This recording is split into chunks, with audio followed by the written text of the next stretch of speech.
नगरच्या राजकारणात सध्या प्रवरानगरच्या विखे घराण्याची चौथी पिढी सक्रिय आहे. विखेंच्या तिसऱ्या व चौथ्या पिढीतील नेत्यांनी जिल्ह्याचाच नाही तर थेट राज्याच्या राजकारणातही आपली छाप कायम ठेवली आहे. विखे जसे सहकारातील राजकारणासाठी ओळखले जातात, तसेच ते बारामतीच्या पवारांसोबतच्या संघर्षासाठीही ओळखले जातात. राज्यभरातील विरोधकांचे राजकारण पवारांनी संपवले असले तरी विखे कुटुंब मात्र त्यांना पुरून उरल्याचे अनेकदा दिसले आहे.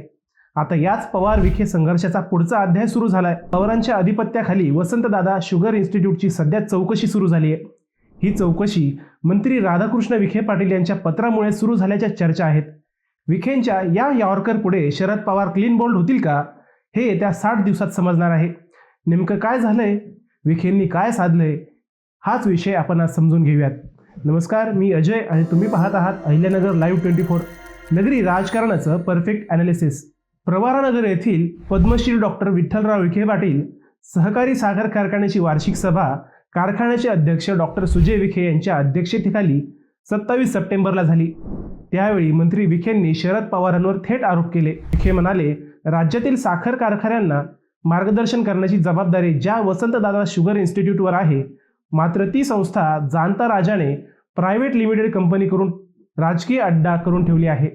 उसाबाबत कसलेही संशोधन नाही. बदलत्या युगात असलेले तंत्रज्ञान सुद्धा कारखान्यांना ते सांगू शकले नाहीत.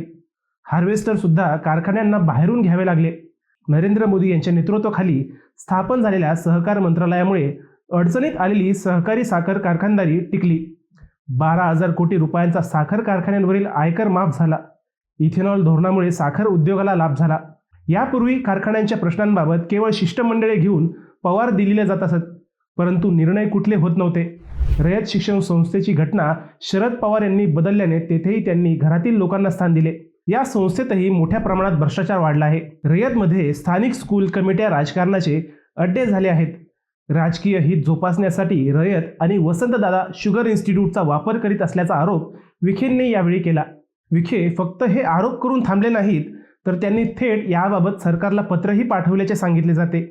महाराष्ट्राच्या राजकारणात आणि सहकार क्षेत्रात विखे पवार कुटुंबियांमधील पिढ्यानपिढ्यांचा संघर्ष सर्वश्रुत आहे. आता या संघर्षाची धग थेट शरद पवार यांचे वर्चस्व असलेल्या वसंतदादा शुगर इन्स्टिट्यूटपर्यंत पोहोचली आहे. मंत्री राधाकृष्ण विखे पाटील यांनी या संस्थेच्या कारभारावर आक्षेप घेत चौकशीची मागणी केली होती. विखे पाटलांच्या या मागणीची राज्य सरकारने गंभीर दखल घेतली होती. आता संस्थेच्या चौकशीला प्रत्यक्ष सुरुवात झाली आहे. या निर्णयामुळे सहकार क्षेत्रातील विखे विरुद्ध पवार हा सुप्त संघर्ष पुन्हा एकदा उफाळून येण्याची चिन्ह आहेत.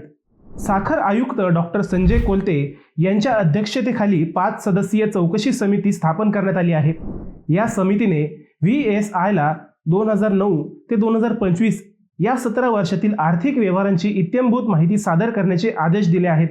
यामध्ये संस्थेची बॅलन्स शीट, ऑडिट रिपोर्ट, आर्थिक लेखापरीक्षण अहवाल आणि राज्य सरकारकडून मिळालेल्या अनुदानाचा विनियोग या सर्व बाबींचा समावेश आहे. समितीने मागवलेली माहिती प्रचंड असून त्यात काही अनियमितता आढळल्यास संस्थेच्या अडचणीत मोठी वाढ होण्याची शक्यता वाढली आहे. आता याच मुद्द्याचा राजकीय अर्थही काढला जात आहे. राज्यात अतिवृष्टीमुळे शेतकऱ्यांचे मोठे नुकसान झाले होते. यावेळी मदत निधी उभारण्यासाठी सरकारने साखर कारखान्यांकडून प्रति टन 10 रुपये मुख्यमंत्री निधी आणि 5 रुपये पूरग्रस्त मदत कपात करण्याचा निर्णय घेतला होता. या निर्णयावर शरद पवार यांनी प्रश्नचिन्ह उपस्थित केले होते. वास्तविक ही मदत शेतकऱ्यांच्याच कामी येणार होती, तरी पवारांनी त्यात कुरापत काढली होती. शिवाय आगामी पुणे मनपा निवडणुकीत शरद पवारांच्या स्थानिक नेत्यांनी अजित पवारांच्या राष्ट्रवादीसोबत युती करण्याच्या हालचाली सुरू केल्याचेही चर्चा होत्या. यामुळे महायुतीत बेबनाव वाढणार होता. या सगळ्या राजकीय परिस्थितीत नाक दाबून तोंड उघडण्याची टेक्निक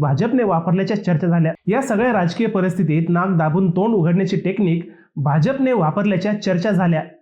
वसंतदादा शुगर इन्स्टिट्यूटची चौकशी होणार अशा बातम्या झळकल्यावर शरद पवारांच्या राष्ट्रवादी काँग्रेसमध्ये राजकीय भूकंप झाला. पवारांच्या राष्ट्रवादीचे नेते घाईघाईने पुढे येऊन प्रतिक्रिया व्यक्त करू लागले. रोहित पवार, प्रशांत जगताप या नेत्यांनी लगेच फडणवीस सरकारला धारेवर धरले. वसंतदादा शुगर इन्स्टिट्यूट शरद पवारांच्या नेतृत्वाखाली शेतकऱ्यांचे कसे कल्याण करत आहे, पंतप्रधान मोदींनी सुद्धा कशी त्याची स्तुती केली आहे वगैरे बातम्या या दोघांनी पेरल्याच्या चर्चा झाल्या. वसंतदादा इन्स्टिट्यूट ही संस्था गेल्या 36 वर्षांपासून शरद पवारांच्या अध्यक्षतेखाली काम करत आहे. वसंतदादा पाटील यांच्या निधनानंतर 1989 सालापासून पवार हेच या संस्थेचे अध्यक्ष आहेत. त्यामुळे संस्थेची चौकशी सुरू झाल्याने विखे पवार संघर्ष पुन्हा चर्चेत आला आहे. आता खरंच या संस्थेची चौकशी 60 दिवसात पूर्ण होईल का हा प्रश्न आहे. परंतु विखे पवार संघर्षात गेल्या काही काळांपासून विखेंचा कायमच विजय होतोय हेही या निमित्ताने दिसून आले आहे. 2019च्या लोकसभा निवडणुकीत नगर दक्षिणेच्या जागेबाबत पवारांनी आडमुठेपणाची भूमिका घेतली. त्यानंतर भाजपमध्ये जाऊन डॉक्टर सुजय विखे पाटील विजयी झाले. त्यानंतर 2024च्या विधानसभा निवडणुकीतही शरद पवारांचा बालेकिल्ला समजला जाणारा अहिल्यानगर जिल्हा विखेंनी भाजपच्या वर्चस्वाखाली आणला. कधी काळी 6 आमदार असणाऱ्या शरद पवारांकडे सध्या नगर जिल्ह्यात फक्त 1 आमदार आहे. ही सगळी किमया विखेंनीच घडवून आणली. आता VSIची चौकशीही विखेंच्याच मागणीनंतर सुरू झाली. बघूयात या संघर्षात कुणाचा विजय होतो. मित्रांनो, तुम्हाला हा विषय कसा वाटला हे आम्हाला कमेंट करून नक्की कळवा. शिवाय व्हिडिओ आवडला असेल तर चॅनलला सबस्क्राईब करून व्हिडिओला लाईक करायला विसरू नका. पुन्हा भेटूयात नव्या विषयावर. तोपर्यंत सप्रेम नमस्कार.